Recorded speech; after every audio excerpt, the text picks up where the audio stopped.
এবার সোহাগকে বাড়ি থেকে তাড়াতে মৌলিকে নিয়ে হাজির হলো রূপা। হ্যাঁ বন্ধুরা, আমরা এমনটাই দেখতে চলেছি সোহাগে এতটা ধারাবাহিকের পরবর্তী পর্বে। সোহাগকে কোনোভাবেই মেনে নিতে পারে না ময়ূরাক্ষী, যে কোনোভাবেই ওকে বাড়ি থেকে তাড়ানোর চেষ্টা করে। ঠিক সেই মুহূর্তেই ময়ূরাক্ষীর কাছে রূপা এসে হাজির হয় এবং রূপা ময়ূরাক্ষীকে প্ল্যান বলে যে এবার যেভাবেই হোক যদি সোহাগকে তাড়াতে হয় তাহলে ওই মৌলি, যেই মেয়েটা ভাইয়াকে ভালোবাসতো, সেই মেয়েটাকে এবার এনে হাজির করতে হবে। কিন্তু ময়ূরাক্ষী স্পষ্ট জানিয়ে দেয় যে এটা কোনোভাবেই হবে না, একটা ছোট লোক মেয়েটাকে তাড়াতে আর একটা ছোট লোককে আমি হাজির করতে পারবো না। তখনই রূপা ময়ূরাক্ষীকে বুঝিয়ে বলে যে এরকমটা না করলে কোনোভাবেই ওই সোহাগকে এবার থেকে তাড়াতে পারবো না মম, তুমি এটা কেন বুঝতে পারছো না? সোহাগ হলো ভাইয়ার বউ। একবার যদি ভাইয়া কোনোভাবে সোহাগকে ডিভোর্স দিয়ে দেয় তাহলে ও কোনোদিনও আর এই বাড়িতে ফিরে আসতে পারবে না। আর মৌলিকে বিয়ে করার আগেই মৌলিকে আমরা আবারও এই বাড়ি থেকে সরিয়ে দেব, এতে আমাদের একটুও সময় নষ্ট হবে না। তুমি শুধু আমার উপর ভরসা রাখো, তুমি দেখবে সমস্ত কিছু আমি ঠিক করে দেব। অনেক ভেবে চিন্তে ময়ূরাক্ষী তখন রাজি হয়। আর তখনই রূপাকে বলে যে বেশ, তবে যা করতে হবে সাবধানেই করতে হবে।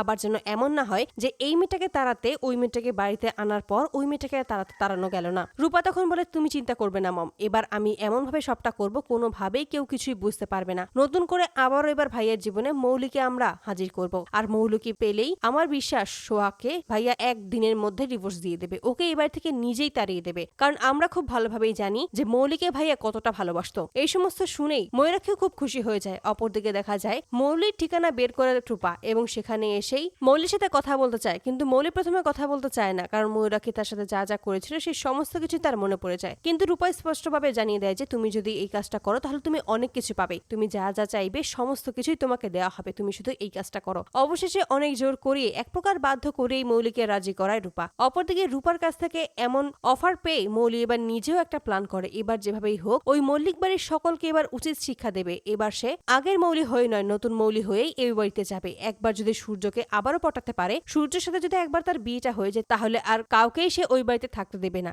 তখন সে রাজ করবে। এই সমস্ত ভেবেই তখন রূপার কথায় রাজি হয়ে যায়। তারপরেই সোহাগকে বাড়ি থেকে তাড়ানোর প্ল্যানেই মৌলিকে সমস্ত কিছু খুলে বলে। আর তখনই মৌলি নতুন করে নতুন সাজে আবারও হাজির হয় মল্লিক বাড়িতে। তো বন্ধুরা, তোমাদের কি মনে হয় এবার কি সত্যি সোহাগকে বাড়ি থেকে তাড়াতে ওই মৌলিকে নিয়ে হাজির হবে রূপা? অবশ্যই তোমরা তোমাদের মতামত কমেন্টে জানতে ভুলবে না। ধন্যবাদ।